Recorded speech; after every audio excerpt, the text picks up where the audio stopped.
The Pixel 11 Pro Fold is $200 cheaper than the Z Fold 8 Ultra, which makes the Pixel look like the obvious pick.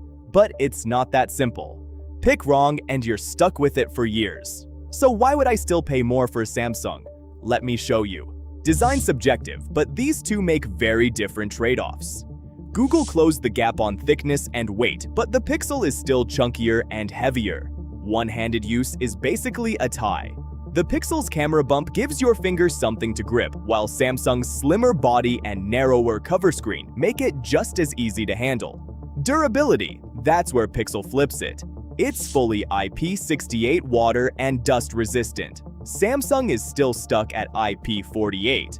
On a $2,000 foldable with a hinge full of moving parts, one grain of sand getting in there can wreck it. That's a real Pixel win. The Pixel also has built-in charging magnets. Samsung needs a magnetic case, which you're probably using anyway, so that mostly cancels out. And Google's Highlight Notification Light is back, a feature I'm glad to see return. So Samsung wins thinness, Pixel wins durability, and I'll take durability over a few grams of weight. But once you open these phones, the tie disappears. The Pixel's cover screen is slightly wider, which makes typing easier, especially with bigger hands. But I prefer Samsung's proportions for reading. Open them up and both give you 8-inch screens, but Samsung has the edge again. The Pixel 10 Pro Fold was already behind the Fold 7 on crease visibility, and Samsung's new Flex titanium display makes it flatter, tougher, and more efficient.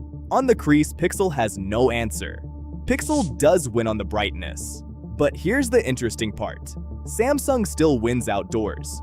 The Ultra now gets an anti-reflective inner display, so despite the lower number, it's actually easier to see in sunlight. Samsung even pre-installs the inner screen protector. Pixel leaves that to you. So Pixel wins brightness, but Samsung wins the screen that actually matters. Software matters more on a Fold, and Google finally caught up in a big way.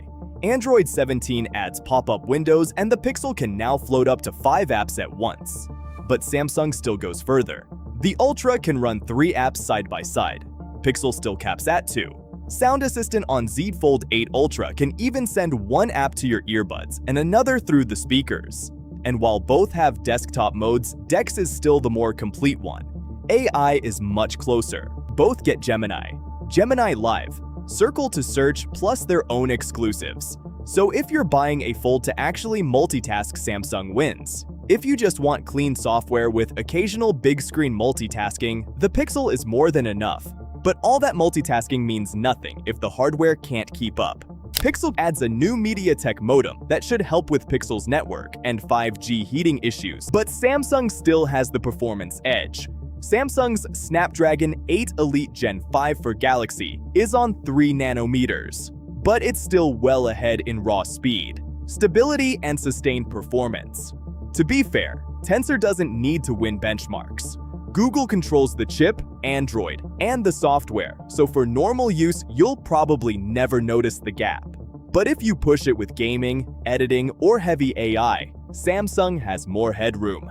And on a phone you're keeping for years that matters, Samsung wins raw performance. Cameras aren't nearly as straightforward. On paper, 200 megapixels versus 48 makes this look easy. But Pixel still gives you more natural-looking photos, and its 5x optical zoom beats Samsung's 3x. But Samsung hits back hard everywhere else. Its 50-megapixel ultra-wide is way ahead of Pixel's 10.5, especially in low light. And video isn't close.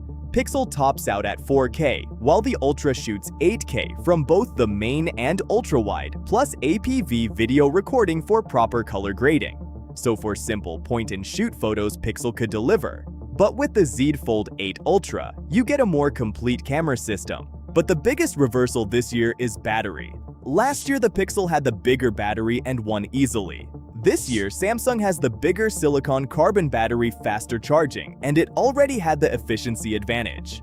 So for battery and charging, the Ultra takes it comfortably. So which one would I buy? The Z Fold 8 Ultra. The Pixel saves you $200, but Samsung gives you enough back-end display, multitasking performance, cameras, and battery to justify it. If I'm keeping a Fold for years, that's where I'd spend my money. And if you're considering the Pixel 11 Pro XL, you need to see how it compares with the S26 Ultra. Click here. This is Techtics, and I'll see you there.